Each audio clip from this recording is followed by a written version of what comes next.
saying that he got a wheeler from Arnie to take over the whole yard.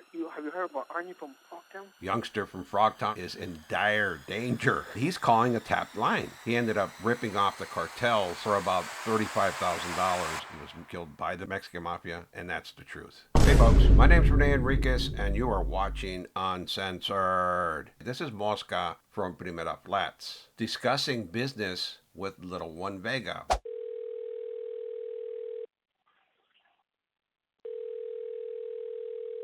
Hello? Hey, how you doing? That voice you hear now is Mosca. That's Mosca Rodriguez, not to be confused with Fly from San Fernando Valley, the guy who was eliminated in the recent past. And so you understand, Little One is calling Mosca from prison. Little One has a cell phone in prison. He says so in the call. And Mosca represents a variety of different Mexican Mafia members. He's like a clearinghouse for information and deconfliction, right? Everybody calls Mosca when they have a problem in a prison, on a crew, as well as Mexican Mafia members communicating with him and Mexican Mafia members' wives. Like, he's a clearinghouse for information. He's a well-placed camarada. I'm shocked they didn't make him a carnal, and he's not a carnal yet, because he put in the work. He's been around Mexican Mafia members for a long time, and specifically represented Raymond Weroshai Shryak. Everybody knows that name, Weroshai, right? So, and know that they're discussing mob business. They're going to say it straight out. We're changing this up a little bit, folks, because previously I would just do an intro and an outro and run the call. And it left you guys to discern or figure out what was going on. I think a better way to do it would be to run the call and show you the images while I break down and unpack what's being said. How you doing, Mocha? You alright? All right, yeah, I just came to Mars. What's the word? Okay, real quick, I gotta hold on. The individual you're hearing now is Little One Vega. Little One Vega, interesting story on Little One Vega. He's depicted on the left. He was a made Mexican Mafia member. This is Little One from MS-13. This is the first guy from MS actually made a carnal in the Mexican Mafia. He was made on the streets, and his reign was relatively brief. He got into controversy. He ended up ripping off the cartels for about $35,000, and it got everybody upset. He got shelved. In fact, they were talking about eliminating him a couple of times, but they finally sat him down and told, look, you're no longer a carnal. It was a mistake to make you. There was a lot of controversy in his membership, and he didn't last long at all. But he was a Mexican Mafia. At this point in time, at the time that the call was made, he was just a camarada. He was not a made member. Later, approximately a year, because he's short to parole during this period when he's calling, he's short to release just to the streets. He's going to be released from the California Department of Corrections. So he's just a camarada. When he gets out to the streets, he hooks up with the Mexican Mafia, starts doing business out there, and gets sponsored into the organization. He actually gets made, but gets stripped soon thereafter. Just a little background on him. As always, like this video, drop a comment, hype it, and subscribe if you haven't subscribed yet. Great way to support the channel, folks. Hello? Hello. Okay, it's Mocha. By any chance, are you in communication with Bam Bam? Hey, Bam Bam. The individual they're talking about is Bam Bam Borgadilla. I think he's from Paramount, one of those neighborhoods. I'm not certain, but he was also a flash in the pan.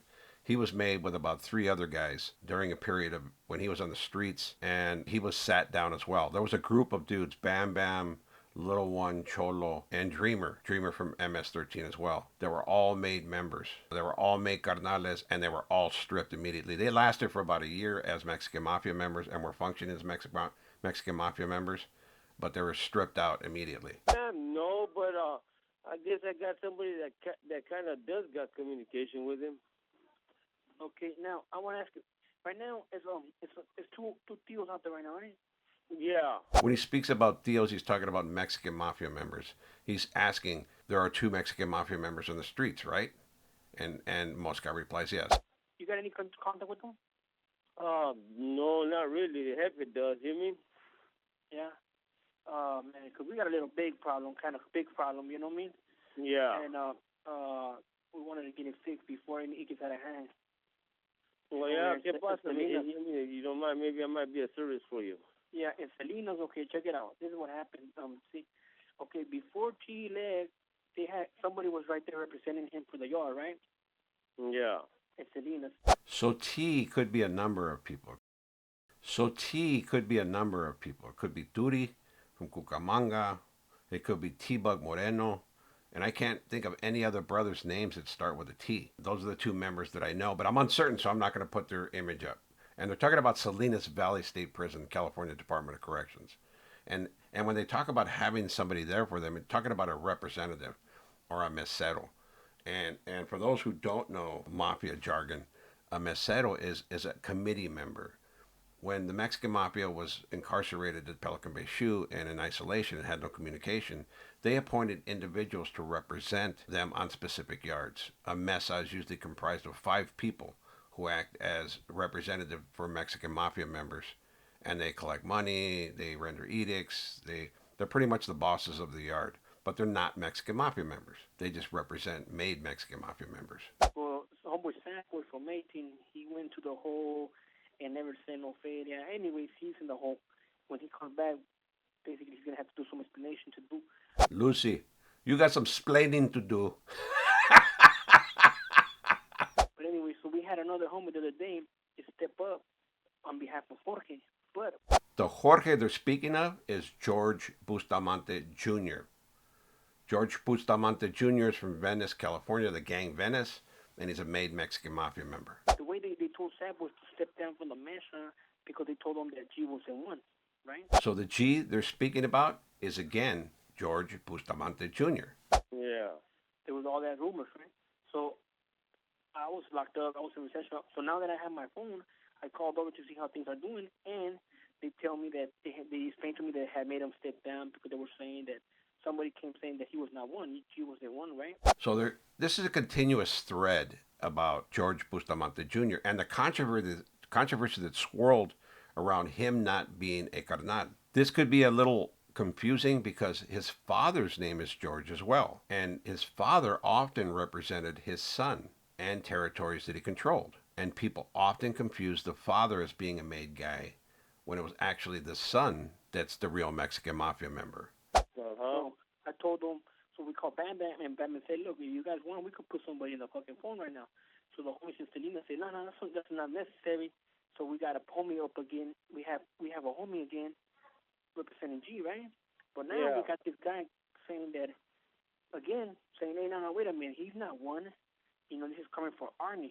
Have you heard about Arnie from Frogtown? They're talking about Arnold Gonzalez. Arnold Gonzalez currently housed in Santa Ana City Jail. This is a location which the United States Marshals often house federal inmates. Arnie is facing a federal RICO indictment, and he's from Frogtown.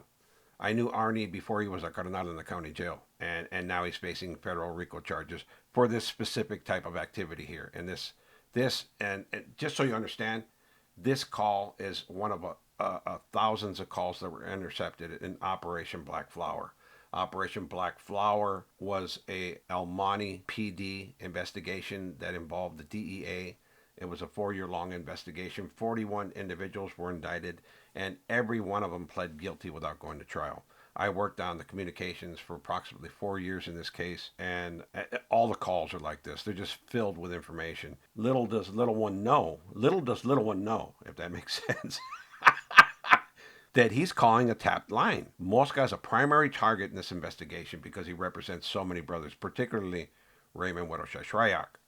But he's a clearinghouse of information. That's what people call to deconflict and get their stuff straight. Arnie, yeah. Okay, well, he's saying... Okay, I'm supposed to meet up with Arnie's lady today. Oh, is that right? Yeah. So Mosca says that he's going to meet up with Arnie's lady today.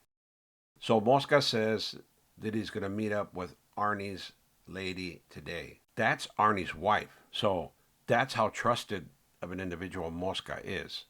Mosca Rodriguez, don't get him confused with Mosca Torres.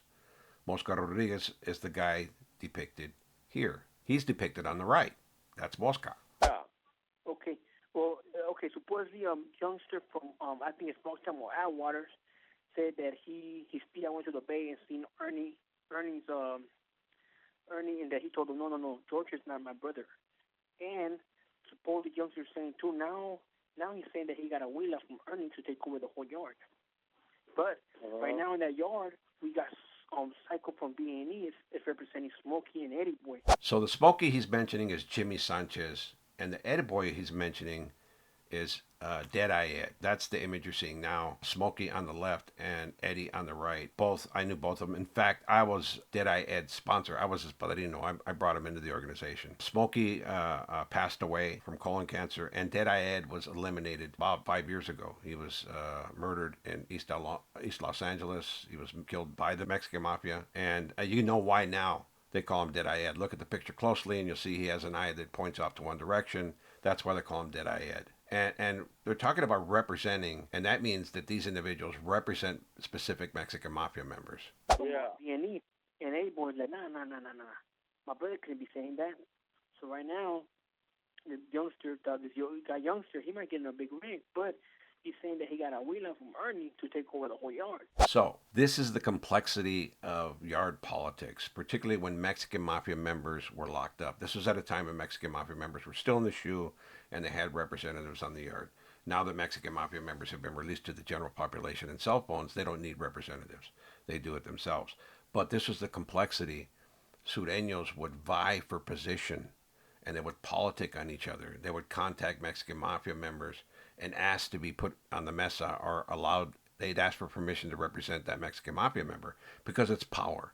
It's power to be associated with a Mexican Mafia member. In the prison subculture, particularly in California, it really means something. But therein lies the danger because camaradas are a dime a dozen and yard representatives are crash test dummies.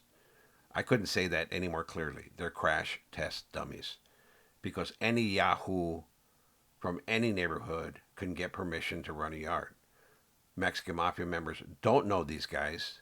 They're contacted by them. And because the Mexican Mafia member wants to make money, he gives them permission to represent him wherever they're at.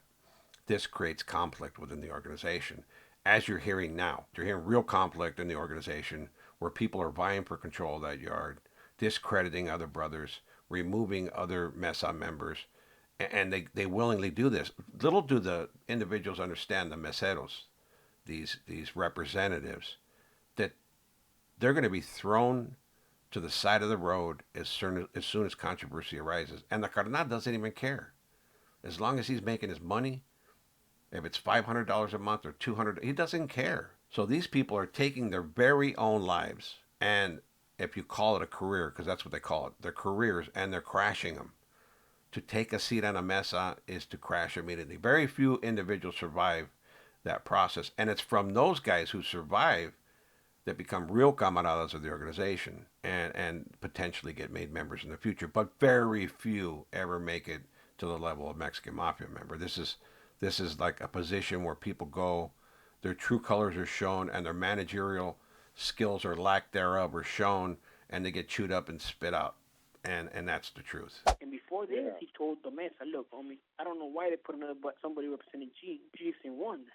Supposedly they told him he is a good camarada and respectful, but he's not my brother. So this individual is espousing that G is not a carnal. That's George Bustamante Jr. The individual they're confusing him with is George Bustamante Sr. So there's the confusion, and there's always been confusion behind that. I told them probably confusing them with old man, you know? Yeah. The old man they're speaking of is George Bustamante Jr.'s father. I told them, hey man, you guys can't be saying that, you know? So basically he's seen his Arnie from Frogtown that said la palabra, that Wheeler, and he's the one that basically said he's not one. Yeah. Okay, this is what it is, okay? He's not one, his son is. He handles his affairs, okay? From that same side of town over there where Arnie's at, right? Yeah. Okay, they're aware of that. There's a few people that are saying that he's not, that he shouldn't be getting into their negotiations, right? So they're talking about the old man. That's George Bustamante Jr.'s father. So George Bustamante Sr. has always been an associate and camarada of the organization. He's a well-known individual, but he represents his son. George Bustamante Jr. is a made Mexican Mafia member. So the confusion comes in because they're both named George. That's where it is. They're saying the Carnal George or George. And old man George, the father, is not a made member. He's just an associate and a camarada. The son is a made guy. The confusion is the father runs stuff for his son, and everybody confuses that fact. I don't think the words ever came out of George Bustamante Sr. that he was a made carnal, although I do have a picture of him raising his hand as he's a carnal, among other Mexican Mafia members in federal prison. Yeah. Okay, he does not. He does have blessings from, you mean from few of them that he grew up with the OGs, right? Yeah. Okay, yes, okay. That palabra, he was sending a message, waiting for a message, but it keeps coming back with the Billy that he keeps intact with, you mean, that sending message back and forth. In other words, this word pili is a Nahuatl word for venerated one.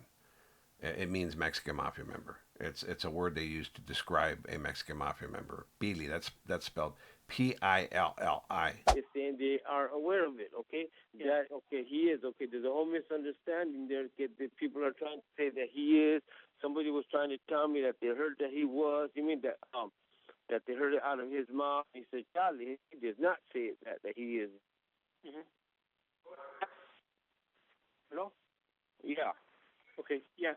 So, okay, he has respect because he grew up with all them OGs, right? Yeah, exactly. In his age, yeah. Okay, and that's what it is. That's all it is. And all it is just handling his chavalos negocios. And the yard that he handles, it is not his yard. It's his son's yard. And the thing is, he just controls it while he's over there. You know what I mean? Yeah. Because see, the thing is that I had talked to Grandpa a long time ago. Hey, and Grandpa said, "You take care of that. You take care of that little one." So he George had blessed me and Grandpa. When George left, Grandpa was like, "Hey, you go ahead and take care of that because I don't want all these calls coming from me."